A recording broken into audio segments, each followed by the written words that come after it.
Tatum coming alive. Largest lead of the first half, an 18-point advantage. Well, they came right at us, but I like where we are. Can't you see? Don't you know what I am? I'm a man with a plan, and this time you understand, right? Puts it in, and it's their first lead since it was 2-0. That's a great thing. They're going to go and run. That's how you respond. So don't put your head down. Just keep going. Tatum drives inside, lays it in. Smart corner three. Boston Celtics take game 3. They're 2 wins away from a title. And they did it with so much intensity, the opposite of what Draymond Green did in Game 3. Certainly a game to forget. 9 combined points, rebounds, and assists. It's his fewest in any finals game of his career. The 2020 finals in general has seen Green post 2 of his 5 worst finals games, and both have resulted in losses. So essentially, last night, statistically, his worst finals game of his career, and it appears Draymond agrees. Tonight may have been one of the worst games of my career. You know, when I look back on it, I think I totally outsmarted myself. I'm going into the game like, all right, you know, I'm not going to say this. I'm not going to do that. I'm not going to get a referees a chance to call a tech and blah, blah, blah, blah, blah. And I did the exact opposite of what I said I was going to do or what I needed to do. I did the exact opposite. I actually did what most people think I should do. And that just doesn't work for me. You know, that's not who I am. I've gotten there by simply being me and trusting in who I am, trusting in what I bring to the court, and ultimately kind of just blocking out the noise because there's always noise. And then I didn't do that. We're joined now by Kendrick Perkins, fresh off of his Harvard graduation on First Take, and now here at the MIT Sailing Pavilion. So you're just going to hit all the big fancy Massachusetts schools, I see. I mean, Elle, when I come back to Boston, I'm a celebrity. They roll out the red carpet. They certainly do. I'm a celebrity. Listen, Draymond Green is a celebrity too, and there's so much has been made about his podcasting and what's happening on. What do you make of sort of the Draymond experience over the last few weeks? You know what? It's different. It's new, but we're in 2022, right? And I don't care about him doing the podcast, but I do care about him doing the podcast and delivering in great fashion for his teammates. Like, you can't poke the bear and then walk into game 3 and not help your teammates fight the bear, right? And it's not about X's and O's. It's basically common sense. I said 4 weeks ago that Draymond Green, in order for the Warriors to win a title, he has to be aggressive offensively.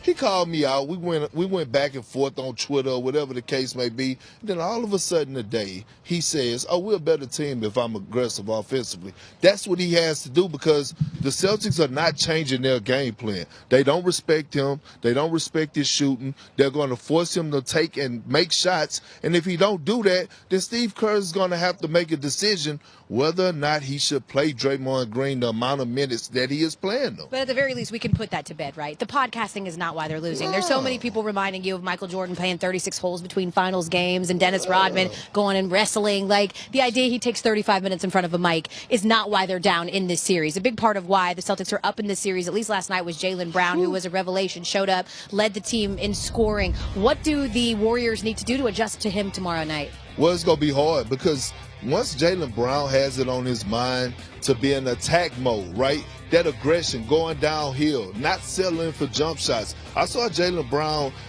backdoor cutting. I saw Jaylen Brown actually rolling to the basket. I saw Jaylen Brown playing angry last night. And look, the thing about Jaylen Brown has been, how is he going to bounce back?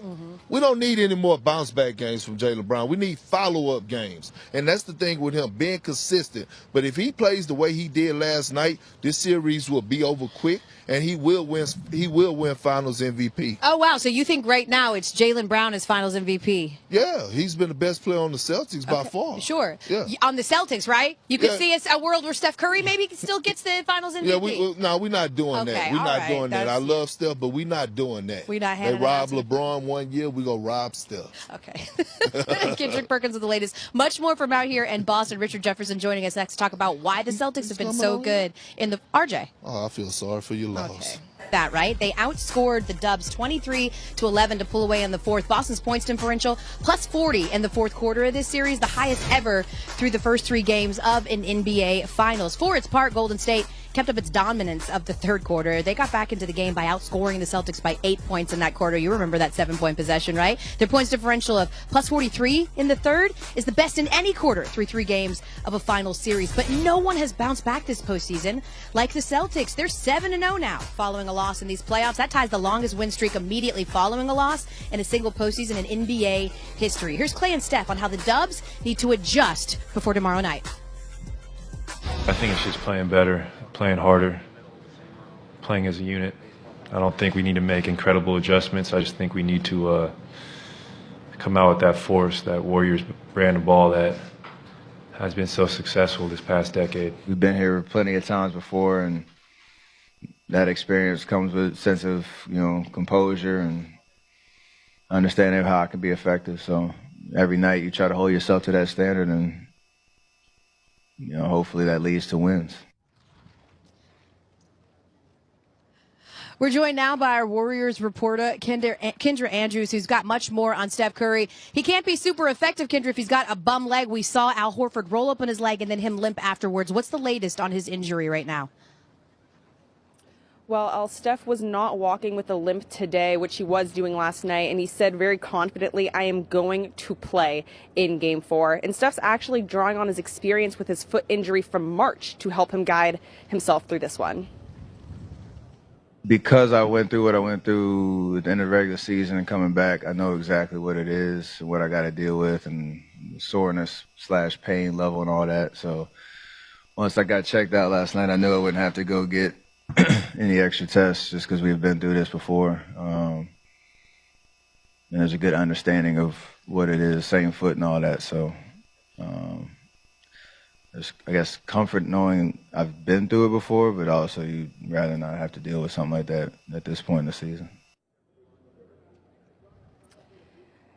Steph said that last night he got 10 hours of sleep and then had 2 dunks in the ice bucket, and then the rest of the day he used for treatment. And the Warriors as a team actually didn't practice today. Instead, they all used the day for rest and recovery, prepping for tomorrow night's game. It's the quickest turnaround